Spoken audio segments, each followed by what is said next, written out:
If you keep shutting down your teenager every time they push back, argue, or hit you with that signature eye roll, without knowing what that behavior actually means, you are actively working against your child's development and you don't even realize it. Here's the uncomfortable truth. 73% of parents in a 2021 University of Virginia study described their teenagers' defiance as a problem they needed to fix.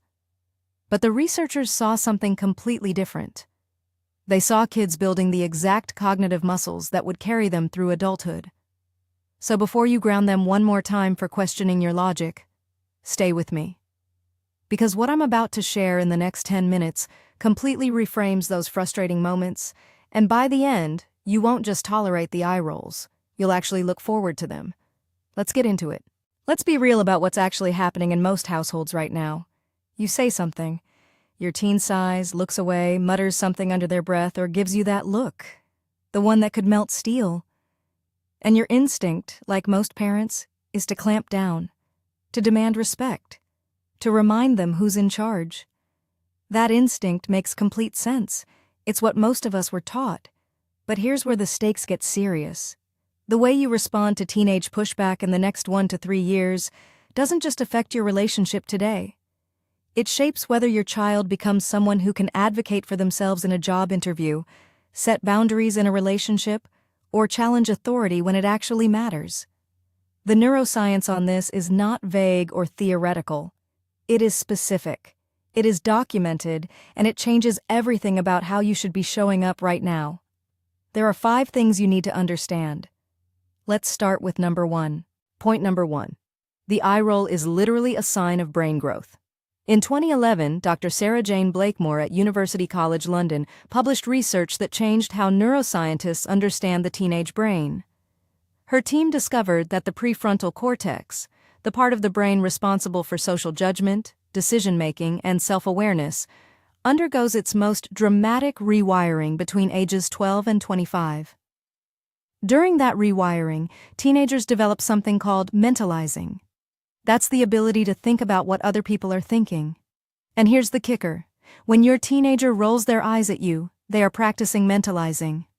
They are forming a mental model of your perspective and comparing it to their own. That's not disrespect. That is cognitive sophistication. A toddler cannot do that. They simply cry or comply. Your teenager is doing something far more advanced. They are disagreeing consciously, and that skill, if you nurture it instead of crush it, becomes critical thinking in every arena of their adult life. Point number 2. When your teen argues with you, they are not trying to disrespect you. They are trying to figure out who they are. Psychologist Erik Erikson identified this stage back in 1950 in his landmark theory of psychosocial development. He called it identity versus role confusion. Between ages 12 and 18, the single most important psychological task your teenager has is to separate from you enough to become a distinct individual. Here's what that means practically. Every time they push back on your opinion, they are testing whether they are allowed to think differently than you. Every time they challenge your rules, they are asking a deeper question. Am I a person with my own voice?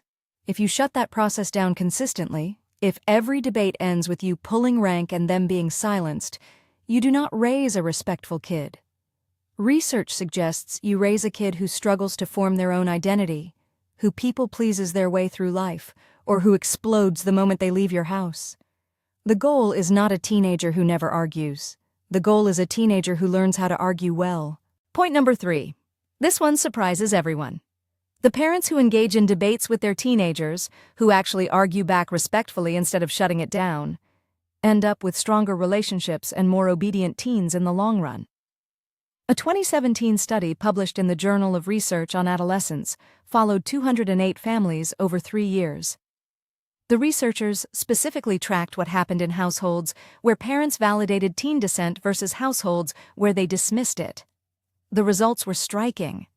Teens in households where parents engaged with their arguments, even disagreed with them respectfully, showed significantly higher levels of compliance with core family values by age 17 compared to teens whose parents stonewalled or punished pushback. Think about that. You argue now, and they listen better later. You silence now, and you lose influence entirely. The mechanism is trust.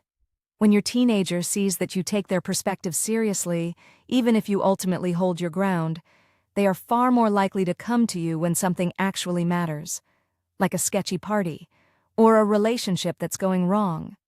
Silence them now, and you are choosing short-term peace over long-term access. Point number 4.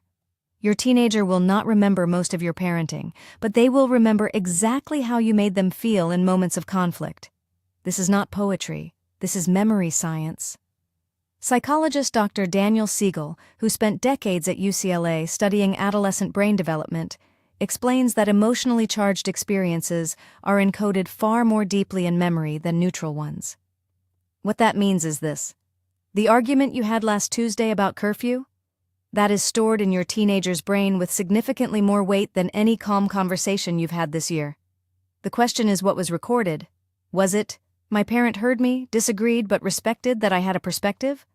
Or was it, "When I speak up, I get punished"? Those two recordings play out very differently over the next 20 years.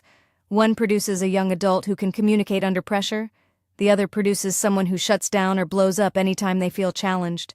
You are not just having an argument about curfew. You are setting a neural template for how conflict works. Point number 5, and this one is the thread that ties everything together. A longitudinal study published in Developmental Psychology tracked children from age 13 all the way through age 30. Researchers at the University of Virginia, the same university I mentioned at the top of this video, found that teenagers who displayed higher levels of what they called healthy negotiation with parents, meaning they pushed back, made their case, and sometimes changed their parents' minds, were 40% more likely to resist peer pressure around drugs and alcohol by age 18. And by age 30, they showed markedly higher career achievement, more stable relationships, and stronger self-reported mental health. Now think about the teenager who drives you absolutely crazy. The one who questions everything, who will not let an argument die, who makes you explain yourself 3 times before accepting your answer. That kid is building the exact architecture for a remarkable adult life. The frustrating teenager is often the future lawyer, the entrepreneur, the scientist who won't accept the first answer. Your job right now is not to win every argument. It's to make the arguing safe. So here's the through line across all 5 of these points.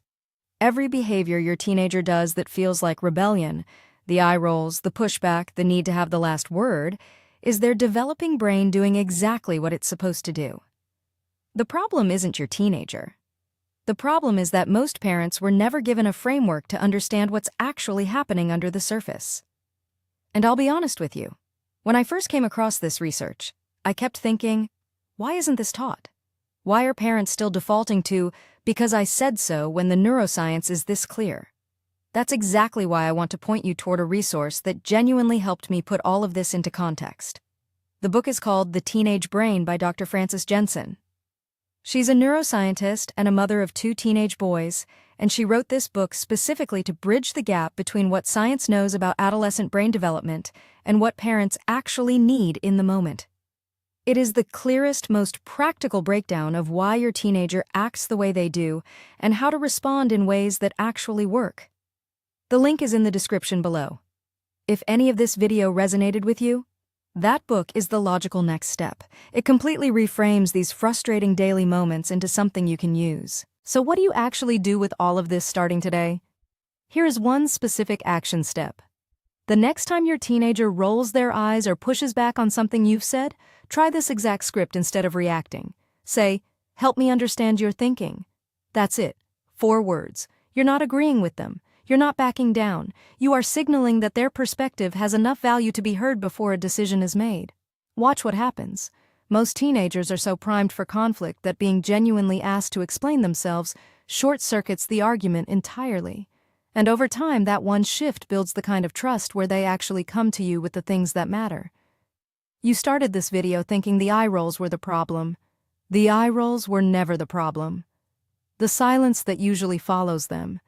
That's where the real damage happens. Keep the channel open. And the next video you should watch right after this one is right here.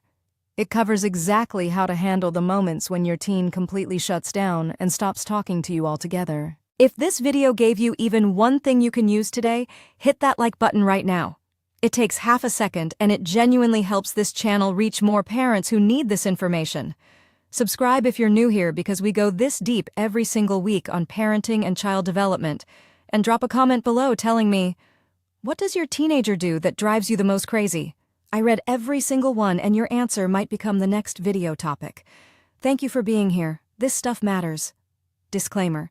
This video is for educational and entertainment purposes only. Nothing constitutes professional advice of any kind.